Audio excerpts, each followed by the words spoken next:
Galatiens. Chapitre 2. 14 ans après, je montai de nouveau à Jérusalem avec Barnabas, ayant aussi pris Tite avec moi, et ce fut d'après une révélation que j'y montai. Je leur exposai l'évangile, que je prêche parmi les païens. Je l'expose en particulier à ceux qui sont les plus considérés, afin de ne pas courir ou avoir couru en vain. Mais Tite, qui était avec moi, et qui était grec, ne fut pas même contraint de se faire circoncire. Et cela, à cause des faux frères qui s'étaient furtivement introduits et glissés parmi nous, pour épier les libertés, que nous avons en Jésus-Christ, avec l'intention de nous asservir. Nous ne leur cédâmes pas un instant, et nous résistâmes à leurs exigences, afin que la vérité de l'Évangile fût maintenue parmi vous. Ceux qui sont les plus considérés qu'ils aient été jadis, cela ne m'importe pas, Dieu ne fait point exception de personne, ceux qui sont les plus considérés ne m'imposèrent rien.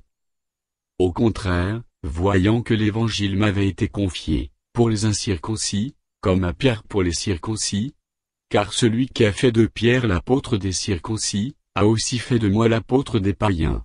Et ayant reconnu la grâce, qui m'avait été accordée, Jacques, Céph et Jean, qui sont regardés comme des colonnes, me donnèrent, à moi et à Barnabas, la main d'association, afin que nous allassions, nous vers les païens, et eux vers les circoncis. Ils nous recommandèrent seulement de nous souvenir des pauvres, ce que j'ai bien eu soin de faire.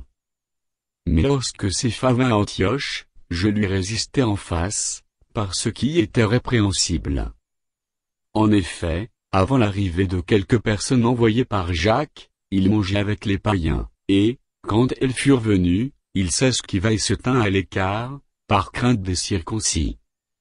Avec lui les autres Juifs usèrent aussi de dissimulation, en sorte que Barnabas même fut entraîné par leur hypocrisie. Voyant qu'il ne marchait pas droit selon la vérité de l'Évangile, je dis à Cépha, en présence de tous, si toi qui es juif, tu vis à la manière des païens, et non à la manière des juifs, pourquoi forces-tu les païens à judaïser? Nous sommes juifs de naissance, et non pécheurs d'entre les païens.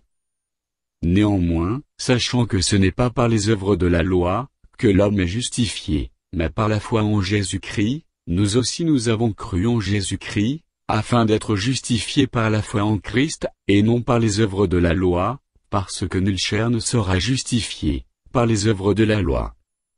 Mais, tandis que nous cherchons à être justifiés par Christ, si nous étions aussi nous-mêmes trouvés pécheurs, Christ serait-il un ministre du péché? Loin de là.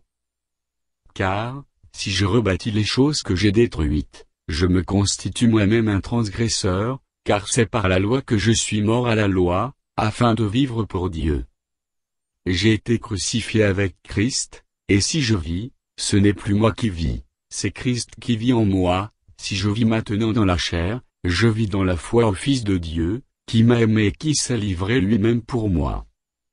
Je ne rejette pas la grâce de Dieu, car si la justice s'obtient par la loi, Christ est donc mort en vain.